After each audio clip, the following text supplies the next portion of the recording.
공정거래법 보면 일반 부당지원행위 규정이 있고 특수관계인에 대한 부당한 이익제공 행위 규정이 있죠. 그 규정이 도입될 때 어떤 생각들이 있냐면, 하나는 지원행위가 존재해야 되고 그 지원행위가 부당해야 돼요.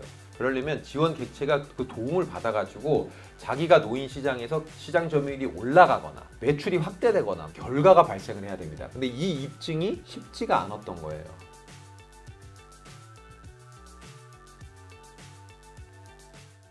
사익편취 사건 관련해서 이제 최근에 대법원적 의미가 있었던 거는, 우리가 공정거래법 보면 일반 부당지원행위 규정이 있고 특수관계인에 대한 부당한 이익제공 행위 규정이 있죠.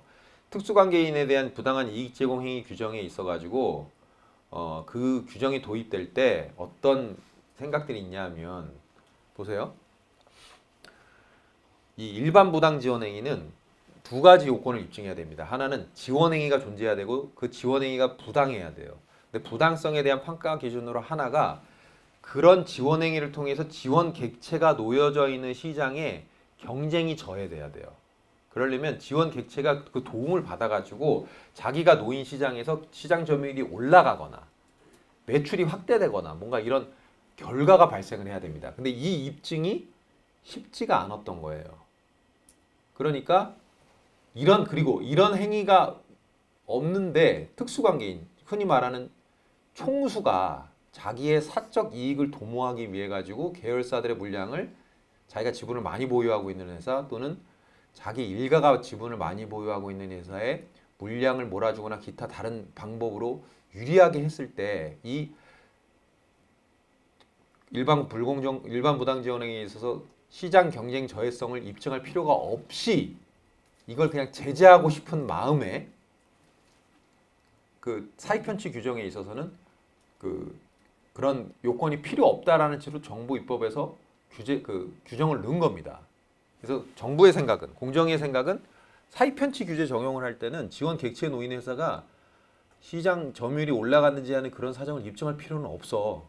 따로 부당성이라는 걸 입증할 필요는 없어. 그 행위 유형에 포함이 되면 그냥 부당한 거야.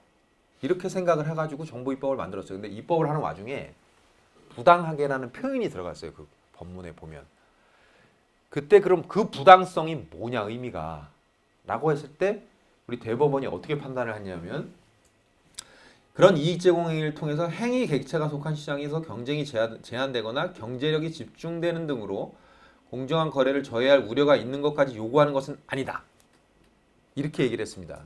근데 행위 주체와 객체, 특수관계인의 관계, 목적, 의도, 경위, 경제 상황, 거래 규모, 이익 제공 행위 기간 등을 종합적으로 내가 고려했을 때 변칙적인 부의 이전을 통해서 대기업 집단의 특수관계인을 중심으로 경제력이 집중, 유지, 심화될 우려가 있는지에 대해서 판단해야 한다. 이렇게 판시를 했습니다.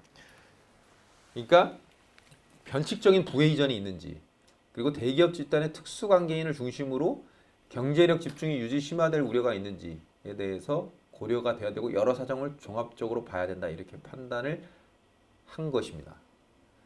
다만 아까 말씀드린 것처럼 행위 객체가 놓여져 있는 시장에서의 점유율이 올라간다든지 경쟁 저해성이 인정될 것까지는 입증일 필요가 없는 거죠. 약간 달라진 겁니다. 그러니까 부당성의 의미가. 자, 그래서 이렇게 판결이 나면서 그 대법원 판결을 계기로 해서 사익편취 규정에서 부당성 평가가 필요하다는 점이 명확해졌고요. 그리고 총수일가 회사와, 보십시오. 이게 어떤 생각, 그러니까 대기업집 보십시오. 한번 이렇게 생각을 해보면, 특수관계인을 중심으로 경제력 집중이 유지되거나 심화될 우려가 있는지를 보려 그러면 이렇게 생각이 될 수가 있죠. 어떤 회사가 있는데 특수관계인, 총수일가와 특수관계인이 지분을 많이 보유하고 있는 회사가 시쳇말로 잘 돼야, 그렇죠? 잘 돼야 그쪽으로 부가 많이 이전이 되면서 지분의 가치도 높아지고 변칙적인 부의 승계 이전이 일어날 수가 있다라고 생각이 들 테니까, 대부분의 경우에 공정 입장에서나 일반 제3자 입장에서 봤을 때는 그 회사하고는 거래가 많이 일어나게 되죠. 그렇죠? 그러니까 들여다보는 거죠. 이제 그때부터는. 이게 계속적 거래도 있고 규모가 큰 거래를 하는구나. 그럼 이제 그때부터 이제 법 위반이 발생하지 않도록 유의를 해야 되는 거고, 특히 경영권 승계 과정에 있다 그러면 그건 더 커집니다. 그런 의심의 정도는. 그래서 회사에서 그런 회사하고 거래를 하실 때는 해당 회사가 거래를 하는 이유, 거래 조건을 변경하는 이유를 구체적으로 증빙할 수 있는 자료를 구비하는 것이 물론 중요하고요. 그리고 해당 거래를 하는 것이나 거래 조건을 변경하는 것이 자신의 이익에 부합한다는 취지의 자료가 필요합니다. 보세요. 비즈니스 거래 관계에서 모든 회사가 상대 회사가 거래할 때 하는 이유가 뭐겠습니까? 기본적인 생각은 내가 그걸 하는 게 유리하기 때문에 그렇습니다. 나한테. 그렇죠? 근데 그러려면 내가 이 회사와 거래하는 합리적인 근거나 이유가 있어요. 대부분의 경우에. 근데 어떤 회사를 지원해야 될 생각이 있으면은 그 합리성이 잘 드러나지 않습니다. 그러면 이제 어떤 의심이 당연히 들게, 누구는 의심을 하게 되냐면, 야, 이거 비합리적인데 이런 거래를 왜 하지? 그 다음에 나오는 질문은 누가 시켰나? 이렇게 생각을 하게 되는 것입니다. 그러면 그런 사정들이 입증이 되면 지원 의도, 지원 행위를 했다라는 점이 쉽게 입증이 될 수가 있는 것입니다.